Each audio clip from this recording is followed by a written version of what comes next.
Table.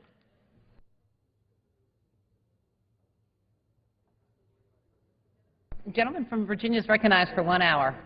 Madam Speaker, I yield the hour to the gentleman from California and ask unanimous consent that he be permitted to control that time. Without objection, the gentleman from California is recognized for 1 hour.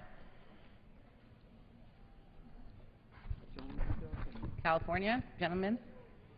Speaker, for the purpose of debate only, I yield the customary 30 minutes to the gentlewoman from Rochester, New York, Mrs. Slaughter, and pending that, I yield 1 minute to the distinguished majority leader.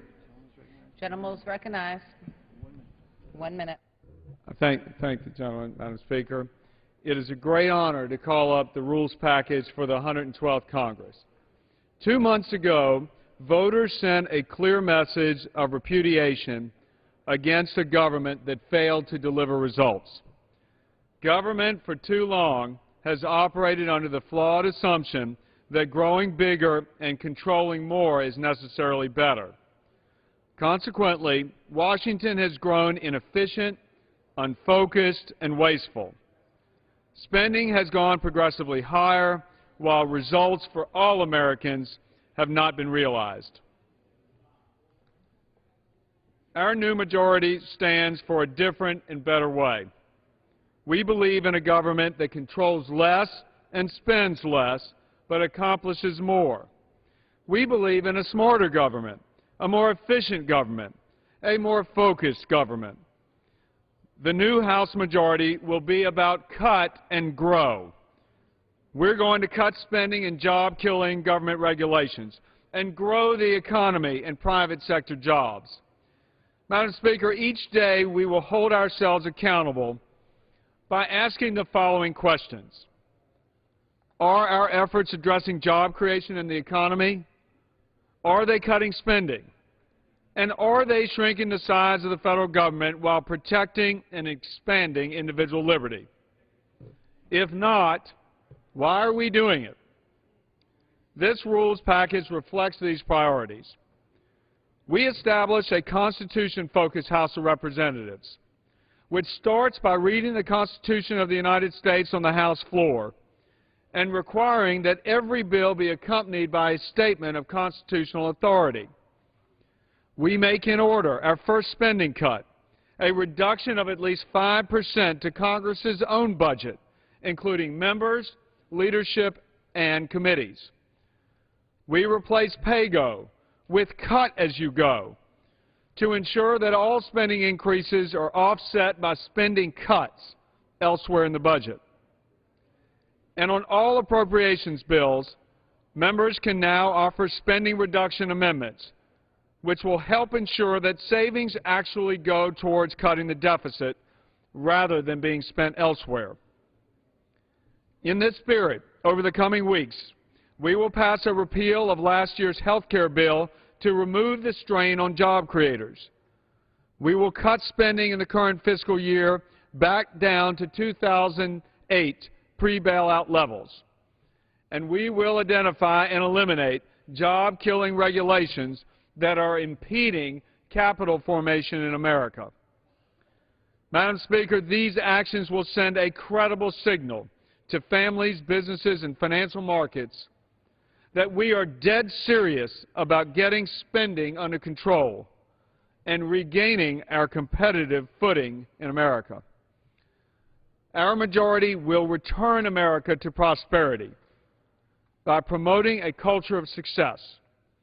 Our mission is not to redistribute wealth or tell people how to live their lives, but instead to lift people up by giving them opportunity and encouraging them to take responsibility.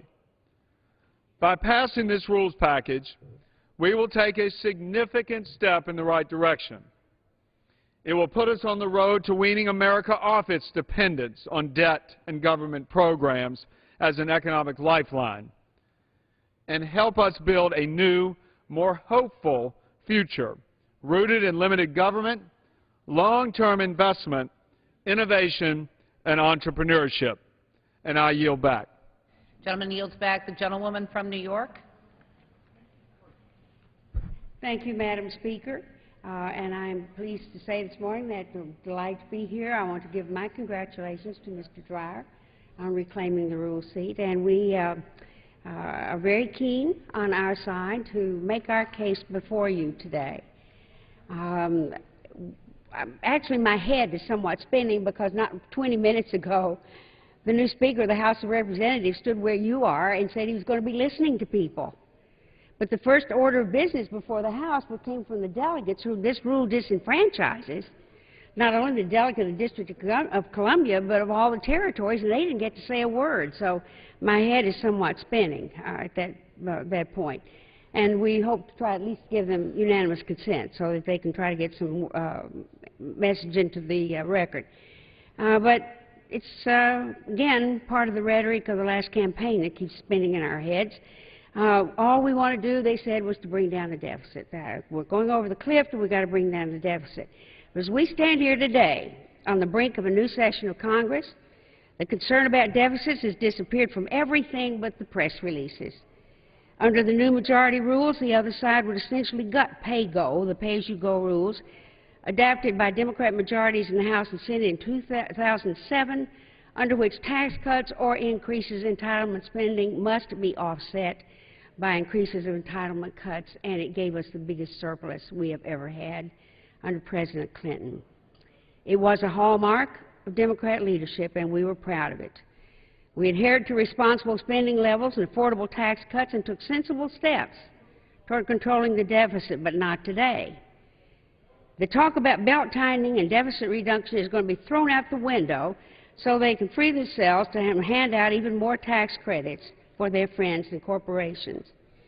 Under these proposed rules, notes the Washington Post, tax cuts for the wealthiest are fully protected, but tax help for those at the other end of the income spectrum, forget about it. Obviously, the New York Times and the Washington Post and other respected news organizations have cried foul at this sleight of hand. In recent days, editorials have appeared slamming this hypocrisy and phony attempt at fiscal austerity. And I would like to ask unanimous consent to enter those columns into the record. Without objection. What seems crystal clear to me is that the other side has doubled down and adopted the mentality of former Vice President Dick Cheney, who responded to the 2002 midterm elections by advocating in favor of more than $1 trillion in tax cuts. Quote, he said, Reagan proved that deficits don't matter. We won the midterm elections. This is our due, end quote, said the Vice President. The other side now wants to adopt the posture of budget cutters, but when it gets right down to it, they want to be able to make sweetheart deals without having to pay for them. Nor is this sleight of hand or hypocritical actions an isolated event. Less than a month ago, Republicans successfully held unemployment benefits for Americans hostage till they got their wish. More Bush-era tax cuts for the people making more than $1 million a year. That package added another $140 billion to the deficit. Didn't seem to bother them, although that obviously, as they have told the world, is their #1 priority. And just this week, Republican new members ushered in the new Congress with a $2,500 plate fundraiser at the W Hotel in downtown Washington. And lobbyists and political action committee members and other exclusive guests were treated to a night of drinks and entertainment by country singer LeAnn Rimes. Those who donated up to $50,000 were treated to a VIP suite at the W, along with the rest of the night's entertainment. Last month, the incoming chairman of the House Financial Services Committee offered his own assessment of Republican oversight. He told the Birmingham News in Alabama, in Washington, the view is that the banks are to be regulated. My view is that Washington and the regulators are there to serve the banks, end quote. And according to Politico, the incoming chairman of the House Oversight and Government Reform Committee is looking for ways to make government more responsive to Wall Street and their corporate allies like Big Oil, Big Pharma, and Big Health. Instead of all this business as usual, and we are headed right back into where we were before 2006, what I'd like to see is an honest attempt to create a set of rules that provide for openness, transparency, and good government. This set of rules is not that document. And I hope the other side, who I believe have good intentions, will join us in supporting this effort, and I reserve the balance of my time. And a woman reserves the balance of her time. Gentleman from California. Congratulations. It's very nice to see you in the chair, and let me ask unanimous consent that a section-by-section analysis of the resolution appear at this point in the record. Without objection. And Madam Speaker, I yield myself such time as I might consume and ask unanimous consent to revise and extend my remarks. Without objection. As we've Gentleman's seen recognized. here today, Madam Speaker, we are marking an important turning point in the history of the United States House of Representatives. We have before us a package of reforms that will bring greater transparency and accountability to this House, and it will once again give the American people the opportunity to participate in the legislative process.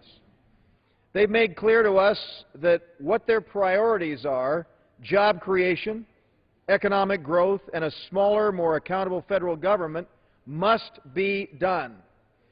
The reforms included in this rules package are designed to ensure that those priorities are met and that we are held responsible for our actions to do the people's work.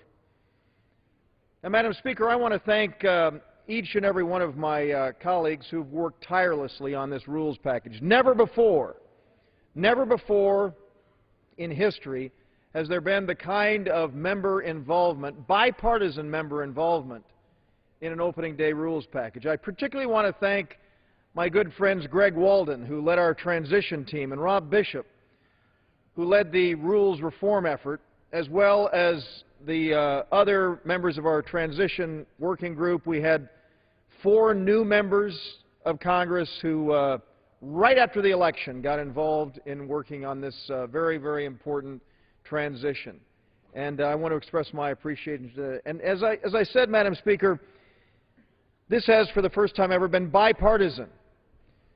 Now, I don't want to claim that my Democratic colleagues are supportive of this rules package, but I will say that when we began the process, I'm happy that former Speaker Pelosi designated as liaisons to work with us through the transition process the distinguished former chair of the Administration Committee, Mr. Brady, and the gentleman from New Jersey, Mr. Andrews. And I want to express my appreciation to them again for their hard work. As we looked for ways to chart a new course and reduce congressional waste, we knew that we had to consider good ideas from both political parties. And that's why I'm happy to say we had input from both Democrats and Republicans in fashioning this opening day rules package. Our Democratic liaisons were tremendous partners, and again, I express my appreciation to my Democratic colleagues for joining with us in this effort. Now, having completed our transition work, we are now beginning a new Congress. Each of us faces the new beginning with the knowledge that congressional approval ratings are abysmally low. It's rare that the Congress is held in high esteem by the American people. We all know that. But it is even rarer to have an approval rating that is as low as it is right now. Now, why is it that this body has become so unpopular? The reason is that the American people felt that they were not being listened to. They have sent us here to conduct the 112th Congress differently than any Congress of the past. I'm not going to just talk about the last 2 Congresses, Madam Speaker. I'm going to say that they sent us here this year to perform differently than any Congress of the past. What's more, they've given us, as Speaker Boehner likes to say, some pretty simple and clear and direct marching orders when it comes to our work. Fulfill our constitutional duties in an open and transparent way. Now, Madam Speaker, this rules package that we have before us provides us the tools to do just what the American people have asked, to perform our constitutional duties in a transparent and open way. Because our highest priorities are job creation and economic growth, we must rein in the government spending that has spiraled out of control over the past several years. We're taking several steps to meet that goal. For starters, we're requiring that any new spending be offset for 5 10-year budget windows. If a bill increases the deficit by more than $5 billion in any of these 10-year windows, it will be subjected to a point of order. In other words, we're changing the rules of the House to ensure that we look at short, medium, as well as long-term consequences to federal spending. We should not and cannot consider legislation that pushes the federal budget deficit and the problems down the road. We will also be reforming the spending process by replacing pay-go with cut-go. Rather than pairing spending with tax increases, job-killing tax increases, we will pair it with spending cuts. It's often been said that we don't have a revenue problem, we have a spending problem. These new rules will make it easier to reduce spending rather than increase it. In fact, the idea behind this package is to focus on ways in which we can increase the opportunity, reduce spending rather than increase it. Now, Madam Speaker, we're also taking important steps to make us more accountable to the American people, the people whom we're so honored to represent. We won't be voting on bills unless they've been available for at least 3 calendar days. We will be returning much of the legislative work back to the committees, where greater transparency will be required. The work product, the recorded votes, and the video archives of all committees are required by these rules to be posted online. No longer will massive legislation be written behind closed doors, regardless of political party, and rammed through the House before anyone has the chance to review or amend the text. Our work will be done in an open way that affords all members the opportunity to participate and scrutinize. Another key reform by this rules package is the creation of an electronic format for legislation. This represents a dramatic change in how legislation is made available, not just to members, but to the public and the press as well. Now, Madam Speaker, for the last 2 centuries, legislation was considered available when a paper copy was dropped off in the document room across the street. Now it will be considered available when anyone with access to the Internet can look it up. Now, this new format will evolve over time, and there's work ahead, still has to be done as we implement these rules changes. But no member should consider this vote as the end of the reform efforts of this Congress. Again, what we're doing here today is simply the first step in what is going to be an on-year, 2-year process of reform.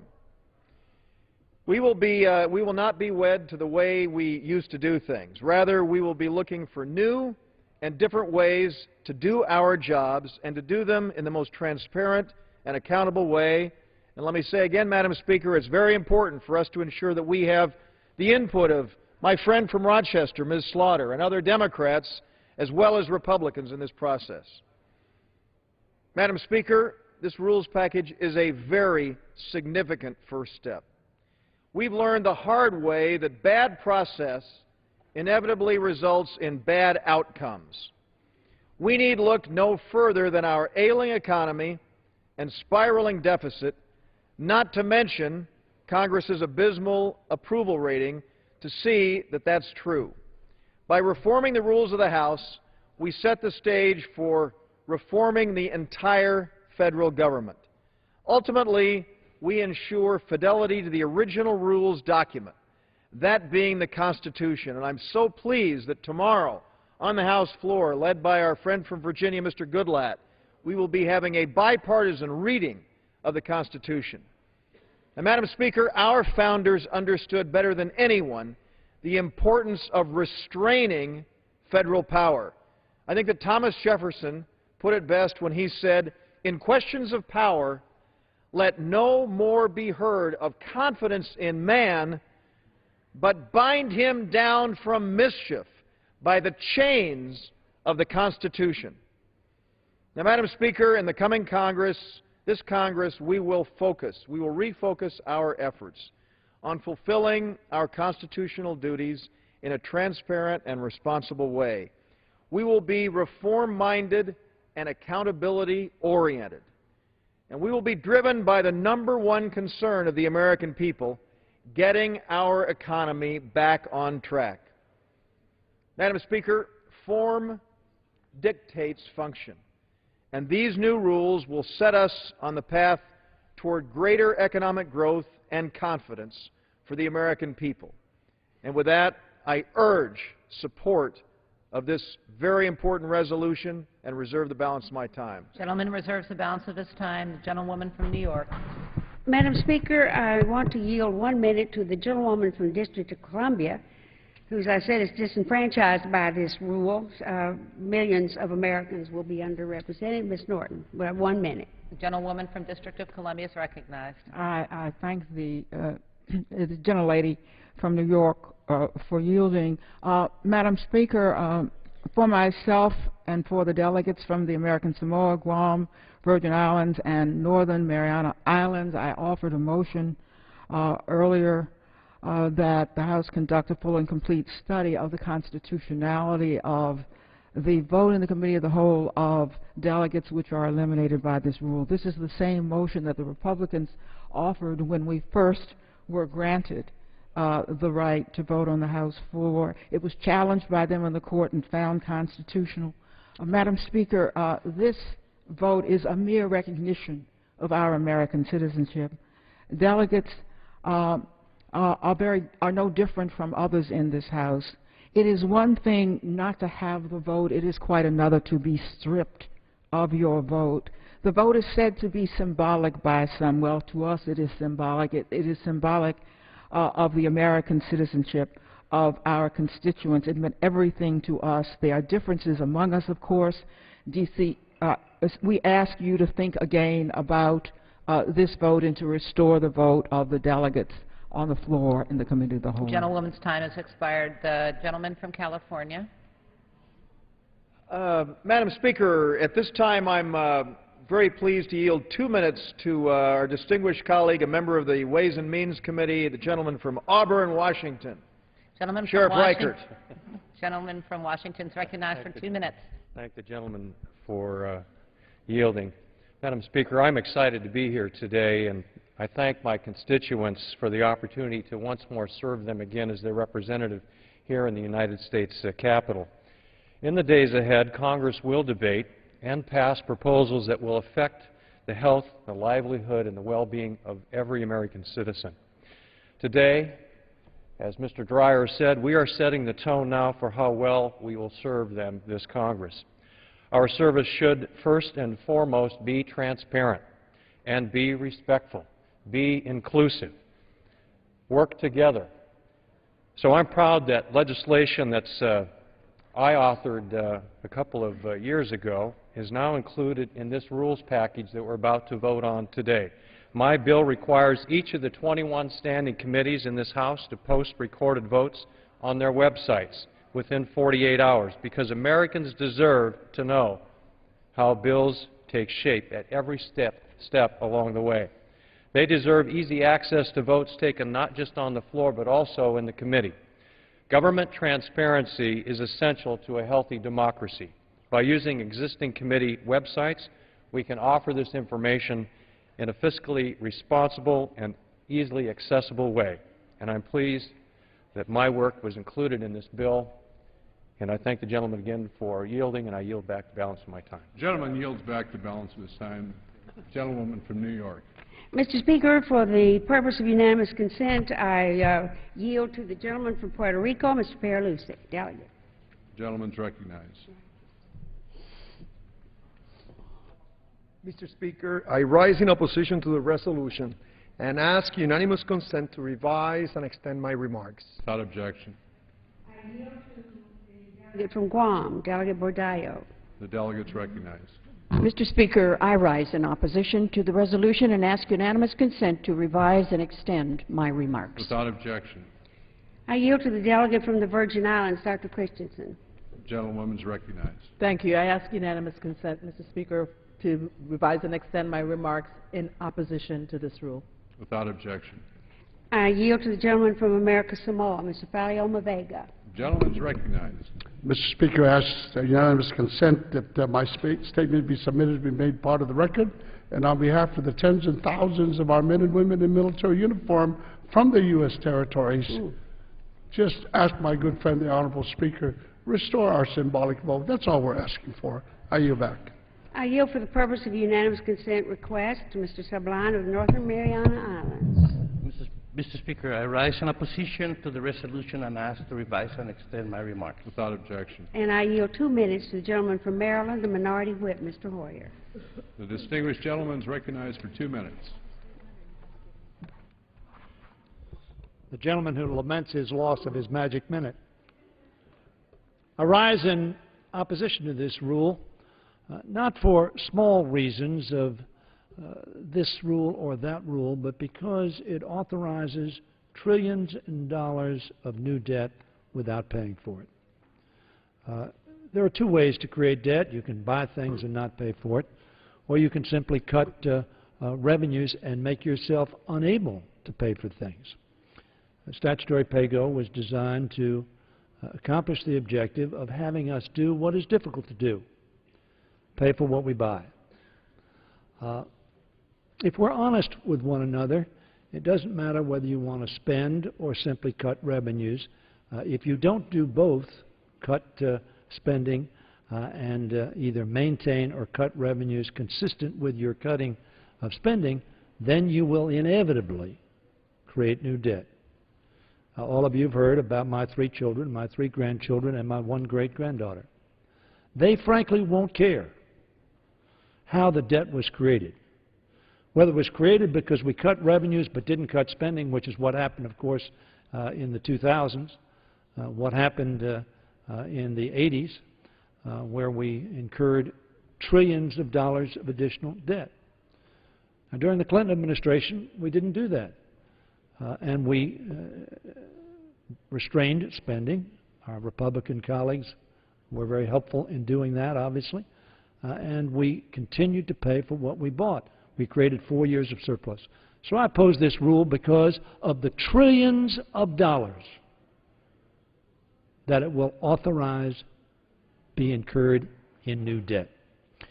Secondly, I oppose this rule as my friends from the various territories, from Puerto Rico and from the District of Columbia and the Pacific Islands. We talked about, during the course of campaign, listening to people. We have almost 5 million people who are American citizens. How do we listen to them? We listen to them when their representatives put their green or red on the board. I will be introducing a resolution tomorrow, which will be referred to the Rules Committee. I hope you will consider it. May I yield the gentleman another minute? I thank the gentlelady. I will be, I tell my friend, the chairman of the Rules Committee, and congratulations to him for his attaining the chairmanship, a thoughtful and hard-working member of this House will chair the Rules Committee. I'm going to be introducing an amendment to the rules that my presumption is we will adopt today, which will return this symbol of respect, this symbol of inclusion, this symbol of colleagueship, if you will, to our 6 representatives of American citizens. I hope my friend will hold hearings on that. I would like to testify on that issue.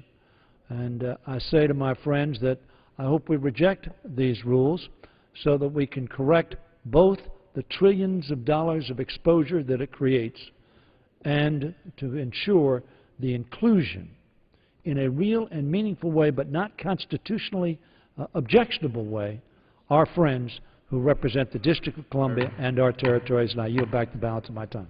The gentleman's time has expired. The gentleman from California is recognized. Speaker, I yield myself as much time as I might consume, and I'd like to respond to some of the comments made by my very good friend, the Minority Whip.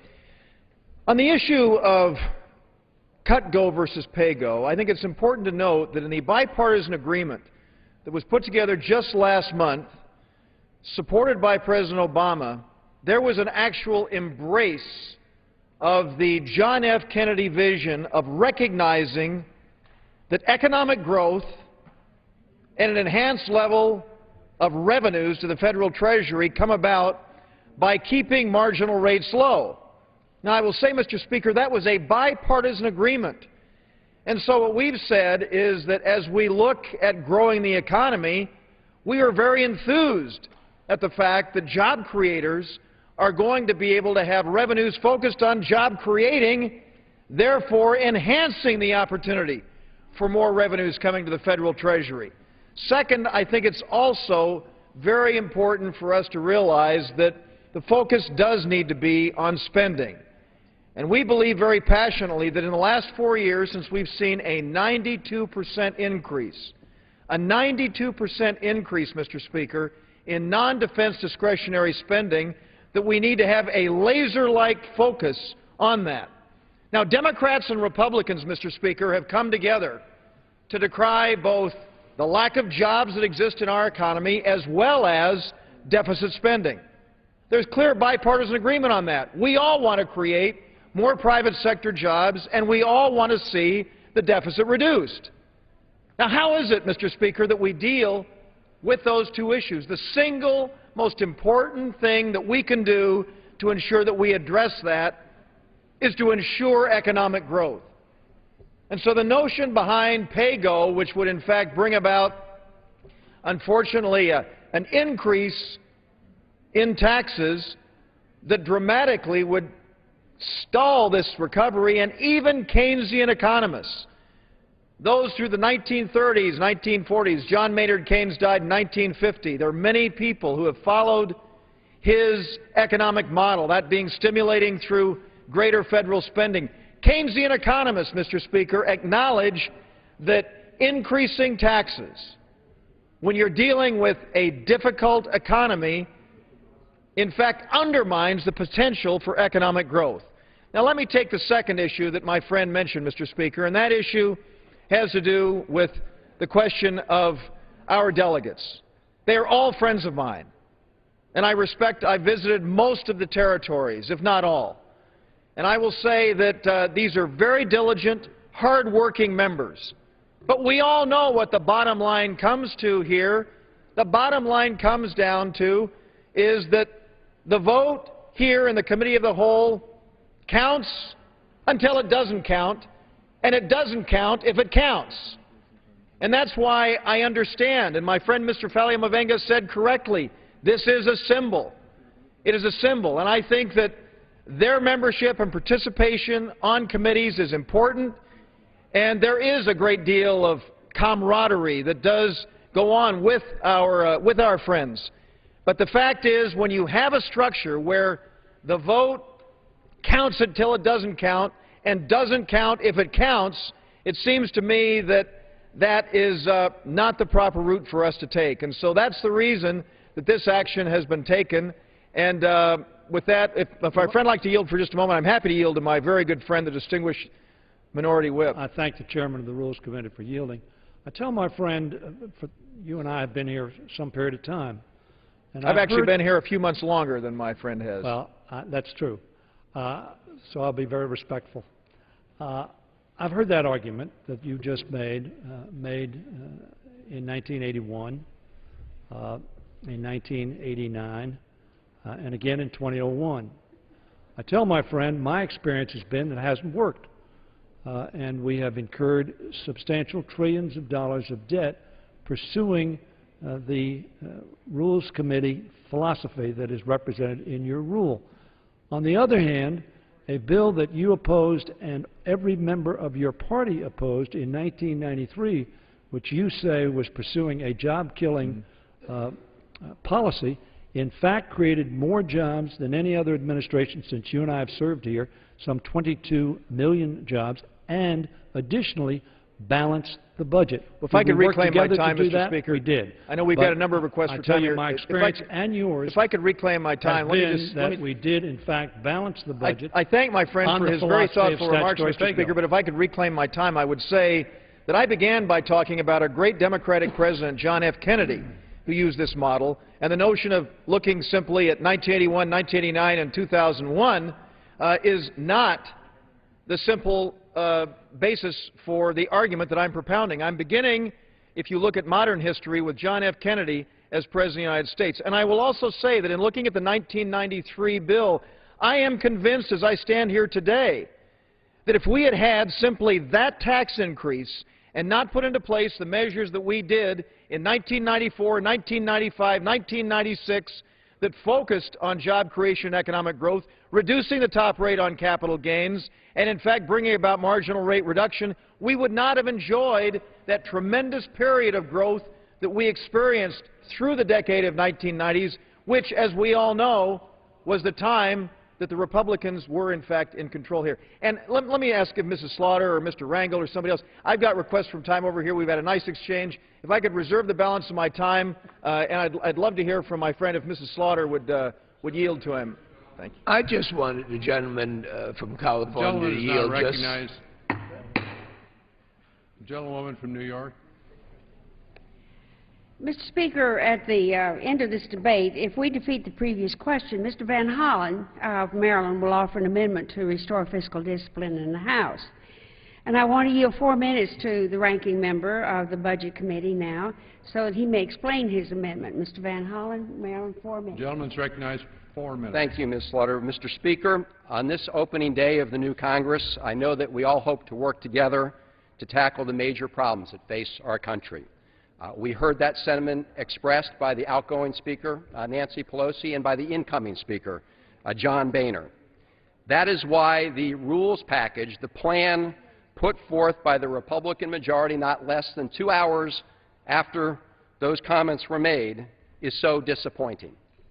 Because after months on the campaign trail, telling the American people that they want to reduce deficits and the debt, this rule opens the door to larger deficits and a bigger national debt. It is a fiscally reckless blueprint, and the American people deserve better. Why do I say that? Because this plan guts the existing pay-as-you-go rule that limits mandatory spending and tax breaks that add to our deficits. It also creates a mechanism to do an end run against the pay-as-you-go law recently signed by President Obama that will limit increases in our national debt. How does this proposal do that? The rule and the laws we've been operating on say you can't add to the deficit by adding new spending entitlements. This rule properly keeps that restraint, as it should. But the rule being proposed, the plan being proposed, also says you can't add to the deficit by, eliminates the provision that says you can't add to the deficit by creating special interest tax breaks. The proposal before us eliminates that limitation. It says that the Congress will ignore the deficit impact of tax breaks, whether they're for hedge funds or other special interests. Now, Mr. Speaker, every small business knows that there are two sides to balancing the books: the costs incurred by the business and the revenue the business brings in. This one-sided rule ignores half of that equation. No small business could operate and survive that way in the United States, and neither can the federal government. So, Mr. Speaker, if we defeat the previous question, I plan to offer an amendment to the Republican plan that is very simple. It says that a measure may only qualify for an exemption under this subsection if it does not increase the deficit over the period of fiscal years 2011 through 2021 beyond the exemptions permitted under the current law of the land under statutory pay-go. And at the appropriate moment, we will offer that. Will the gentleman yield? Be happy to yield to the gentleman.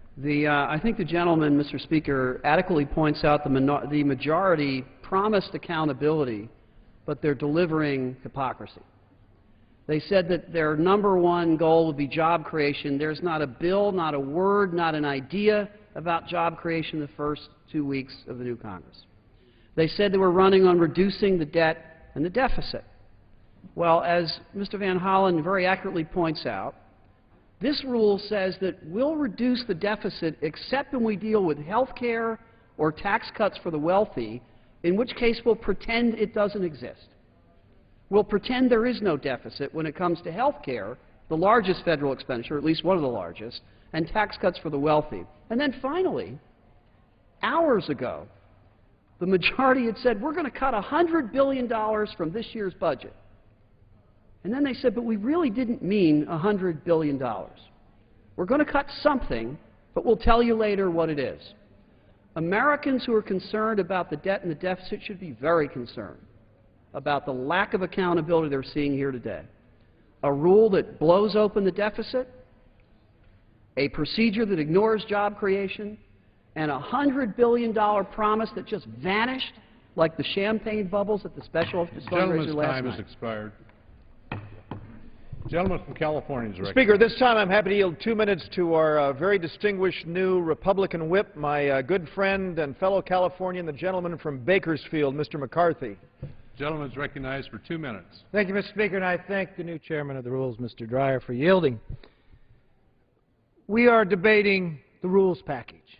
Why is it important to have a rules package? Because structure dictates behavior. For America, we know far too long that the structure of this House was dictating a behavior that the American public did not care for, nor did they want. They watched for too long bills written by a few come to the floor where members have not even read it, the public have not even been able to see it, and a debate and a vote have been passed. We've watched where we didn't even have an open rule. Not one freshman in this building that came a sophomore ever saw an open rule. But today's a new day. Today's a new opportunity. Now, what went into the rules package and how did you come about crafting it and creating it? Well, it wasn't crafted today, and it wasn't crafted with one side of the aisle. We reached out to both sides, but we reached beyond this House. We reached where this House was supposed to go, to the people. Last fall, our new Speaker Boehner asked us to open up to the American people and ask them what they needed from here. We created America Speaking Out.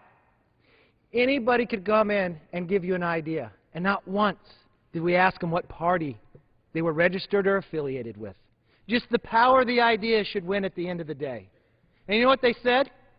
They said a bill shouldn't come to the floor, but it should have 3 days, so not only the members of Congress should read it, the American public. Well, you know what? It's in the rules. They said you have a $1.3 trillion deficit, and for the first time since the Budget Act of '74 has passed, you don't even have a budget. So you should make it harder to spend and easier to cut. Well, that's what this rule package does. This rule package gives us an opportunity to do exactly what President Lincoln wanted. A house of the people, for the people, by the people. And the structure at the end of the day will make it more open, more transparent, and more accountable. That's what the people asked for, and that's what we were sent here to do. I yield back. Gentlewoman from New York. Thank you, Mr. Speaker. I yield 2 minutes to the gentleman from Massachusetts, a member of the Rules Committee, Mr. McGovern. The gentleman is recognized for 2 minutes. Thank you. Well, Mr. Speaker, that didn't take long. Our Republican friends have been in charge of the House for about an hour, and already they're up to their old discredited tricks. They promised the American people that they were serious about deficit reduction. Apparently that promise was for campaign purposes only. Because the Republicans' rule package before us today paves the way for a huge explosion in our national debt to the tune of $5 trillion. That's trillion with a T. The new Republican majority is attempting to drag this country back to their supply-side fantasy land, where deficits either don't matter or can be addressed by giving huge tax breaks to the very, very wealthy. Back here in the real world, their proposals would do real harm to real middle-class families. They want to slash funding for education, for infrastructure, for investments in new technology, for medical research, for job training, you name it. If the program benefits working families, it's on the chopping block. But if you're a wealthy hedge fund manager or a huge defense contractor or a playboy son of a dead multimillionaire, you're in luck. Your tax breaks are safe. As the Washington Post said in a recent editorial, when it comes to tax cuts, it's all go, no pay. I would say to my Republican friends, if you care about deficit reduction, if you meant what you said on the campaign trail, then vote against this misguided rules package. If you want transparency, then do away with the smoke and mirrors. If you want accountability, then stop the hypocrisy. This rules package is shameful. This new Republican majority appears to determine what they've done in the past, and that is dig this country deeper and deeper into debt. It is the wrong thing to do. Vote no. I yield back the balance of my time. Gentleman yields back. Gentleman from California. Now, let's see, to whom should we let Madam Speaker, at this time I'm happy to yield 2 minutes to the gentleman who led our effort to bring about reform of the rules and help put this package together, my very good friend, Mr. Bishop, gentleman from Utah. Gentleman from Utah is recognized for 2 minutes. Thank you, Madam Speaker. I appreciate the gentleman from California recognizing me. Every time we talk about rules, I realize for the majority of people, their eyes kind of glaze over. But every kid who spent time in an elementary yard realizes that the rules are important to the game. We're here, though, on this floor doing the people's business, and it is not a game. And the rules become significant. And the rules are significant because they are responsive to what the people have said. People told us very clearly they are interested in jobs, they're interested in spending. The rule package before us right now facilitates the growth of the former and helps in the limitation of the latter. True, pay-go will be replaced in this rule. Pay-go was a process that was honored in its breach and suspension as often as application, and it is replaced with cut-go, a process that zeroes in on the real problem, which is spending, and if indeed we suspend cut-go as frequently as pay-go is suspended, then it would be justified to criticize us at that particular time. This rule says committees are important. It's not just a box you check to say you have done regular order. We have now provided for time for committees to do their job. We have provided for pre-meeting requirements and post-meeting requirements and accountability, and respect for the product of the committees will be here on the floor. Once again, in this rule, the Constitution is now in vogue again. And the bills coming to the floor will become readable so that you will never see again a multi-hundred-page amendment coming before this body in the wee hours of the morning of its actual debate. Many of us who worked on these rules have had legislative experience in our home states. We brought different ideas, realizing that a better process equals a better policy. We've changed the schedule so that time management will be seriously considered. We have added to transparency for what takes place on the committee as well as on the floor. We, to use cliches, thought outside of the box. But in so doing, we included more members than ever before, Republicans and Democrats, who were invited to give specific input into what we indeed are doing. We argued. Can I ask for 30 seconds? Happy to give my friend an additional 30 seconds, Madam Speaker.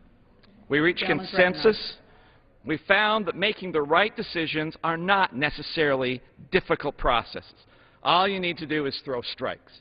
Satchel Paige, when he was advising a young pitcher who was having a problem with his control trying to hit the corners, simply looked at him and said, just throw strikes, home plate don't move.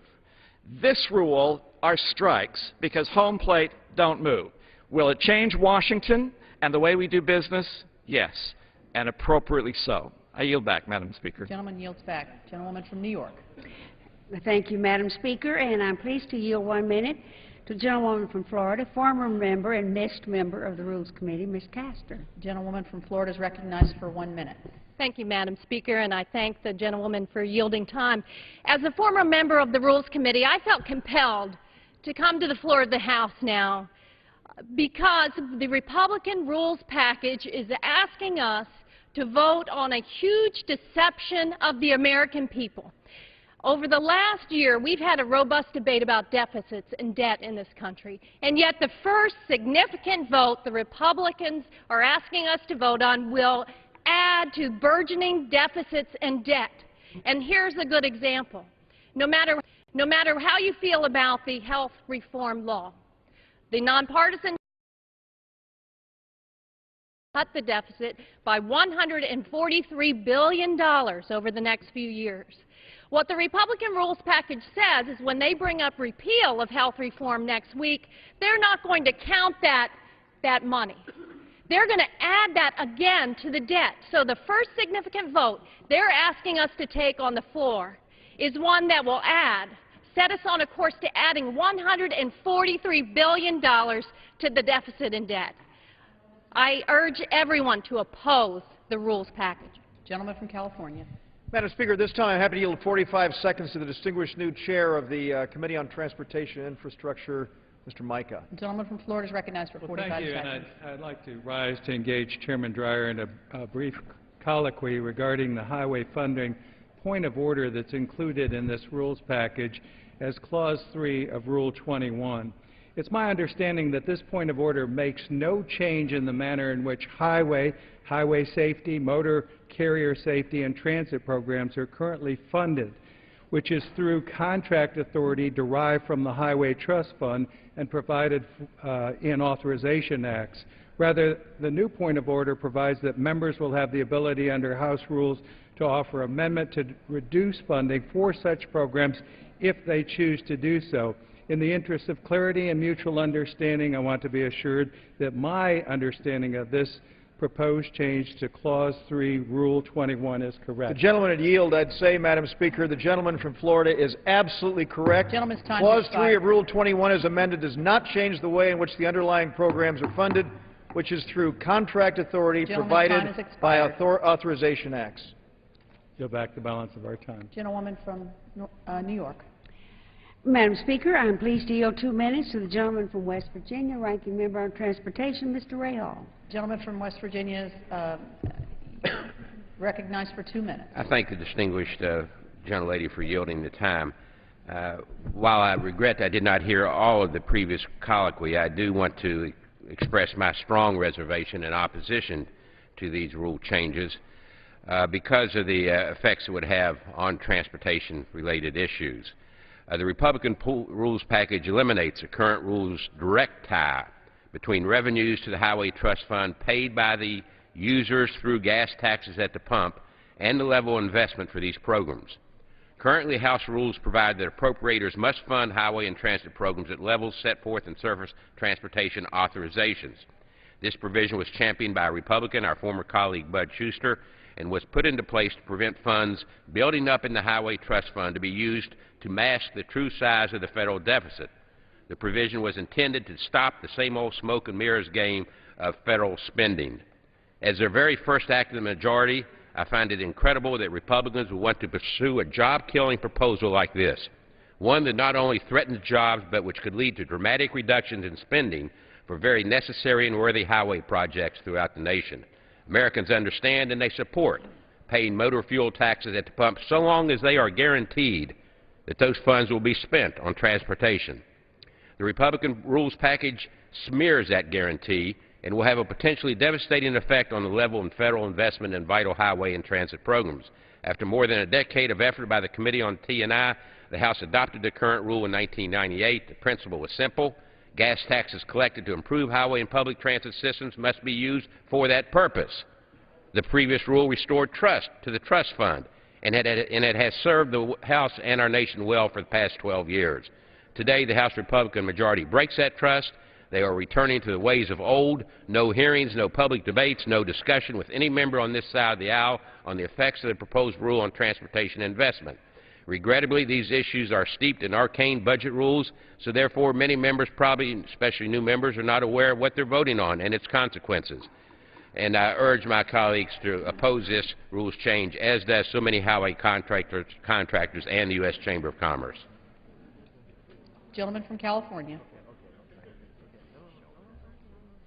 Gentleman from California. Madam Speaker, at this time I'd like to yield 2 minutes to the very distinguished chairman of our Transition Committee, my friend from Hood River, Oregon. Gentleman Mr. from Walden. Oregon is recognized for 2 minutes. Thank you, Madam Speaker, and I want to thank the chairman of the Rules Committee. I wanted to talk just briefly about the transition itself, and I want to thank members of both parties who participated in very meaningful ways in our transition. I think it was an unprecedented effort in terms of its size and inclusiveness. 4 members of our team were incoming freshmen. We offered Democrats the opportunity to participate both formally and informally, an act of bipartisanship that's been missing, frankly, from prior organizations going back over both parties' tenure in leadership. I asked Speaker Pelosi to designate 2 Democratic participants. We distributed surveys to every member, chief of staff schedule on both sides of the aisle to get as many ideas as possible to reform the people's house. Let us always remember this is the people's house. It is their business and it is the taxpayers' money, and the public has the right to observe and participate in this process. The outcome is the rules package before us today. The transition team received more than 2,000 suggestions from the general public submitted through our website. And what did we accomplish? Bills will now be posted online in a searchable format at least 3 days before receiving a vote on the House floor. No longer will bills be dropped in the middle of the night and voted on the next day. We require that all bills include a citation of constitutional authority, so Congress respects the limits imposed on it by the founding document.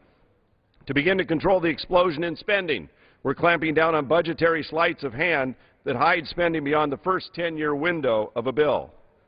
Any legislation projected to increase the deficit by more than $5 billion in any single 10-year window out to 50 years will be subject to a point of order.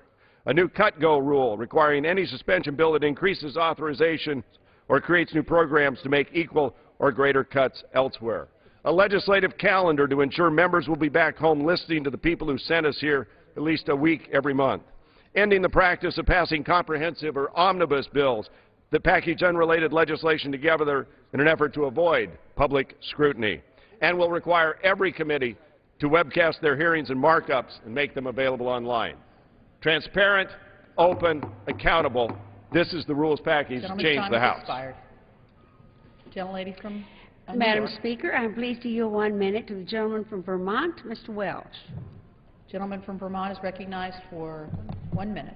I thank the member from New York. Let me start by acknowledging two things. One, the Republican majority won the election and has the right to bring this rules package with changes to the floor. Number two, there are some good provisions in this. Mr. Walden just described several. But three, there is a time bomb in this. The major responsibility that we have in Congress is to debate taxes and spending. Taxes and spending. And the provision that basically will protect privileged tax breaks so that we cannot have a debate about whether or not a hedge fund billionaire should pay at least the same rate of income tax as his or her chauffeur or cook. The fact that we cannot have a debate as to whether mature and profitable industries should continue to get taxpayer subsidies like the oil industry instead of being able to divert them to emerging technologies. The fact that these are off the table so that the only outcome will be cuts in spending that affect every single person without any debate. That's the problem. And when Mr. McCarthy said that the rules dictate behavior, he left out that the rules dictate outcome as well. I yield back. Thank you. Gentleman from California. Thank you very much, Madam Speaker. May I inquire the Chair how much time remains on each side? The gentleman from California has 4¼ minutes remaining, and the gentlewoman from New York has 11 minutes remaining. And Madam Chair, I'll reserve the balance of my time. I'll reserve the balance of my time. Gentleman reserves the balance of his time. Gentlewoman from New York.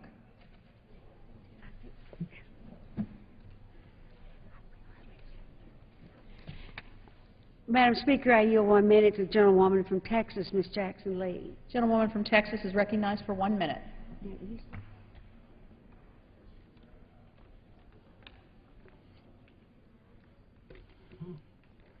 Madam Speaker, I ask to revise and extend. Without objection. Thank you. Madam Speaker, today was a glorious day, but as we begin to discuss the rules that are now taking place, I raise questions. I'd like to understand if we're going to go forward in a fiscally responsible way, and I've heard so much about the Tea Party, and I welcome certainly the expressions of those who have been elected as Republicans of those views. But we stand in this House, Republican and Democrat and some independent, to work on issues for the American people. How do you, in fact, then eliminate, in some sense, the pay-as-you-go rule, which we've all been committed to, which allows us to pay for what we want to encourage the American people to have? But now we have a rule that says that you cannot raise revenue. So if your soldiers on the battlefield need more resources, you can only get it by cutting spending of some other vulnerable population. What sense does that make? When we speak of open rules, what sense does it make to have a rule tomorrow that indicates that we're repealing the health care bill under a closed rule, where we'd be saving some $143 billion over 10 years, but that rule would not allow that? This is a rules package that needs fixing, and I hope that we can go back to the drawing boards. I yield back. Gentleman from California. I have a 2 minutes to distinguished chair of the Committee on the Budget, the gentleman from Janesville, Wisconsin, Mr. Ryan. The gentleman from Wisconsin is recognized for 2 minutes. I thank the gentleman from Los Angeles, California, for yielding. Madam Speaker, it's a good day because we're bringing some fiscal sanity back to this institution. What governed this place with the rules in the last two Congresses was a rule called PAYGO. Let me walk you through what PAYGO accomplished. Before we had the Democrats' PAYGO rule, the deficit was $161 billion. Now it's $1.4 trillion.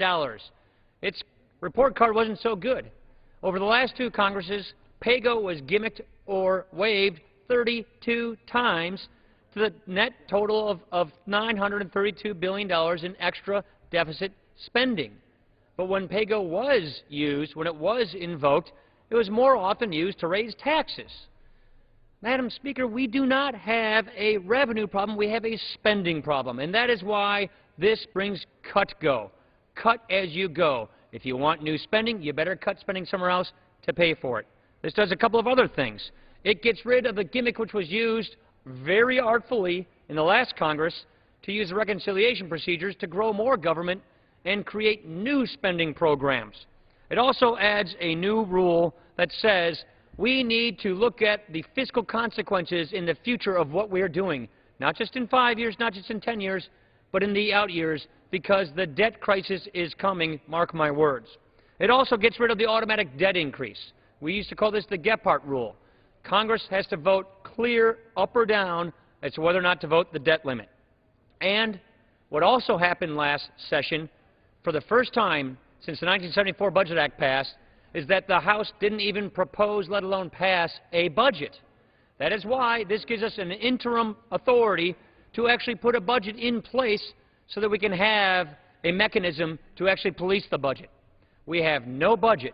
We have no limits, no restraints, no priorities whatsoever because of the failure of the leadership in the last Congress, and that is why this interim authority occurs so that we can actually put some numbers in from the CBO to police and actually have budget enforcement until the new budget arrives. Gentlewoman from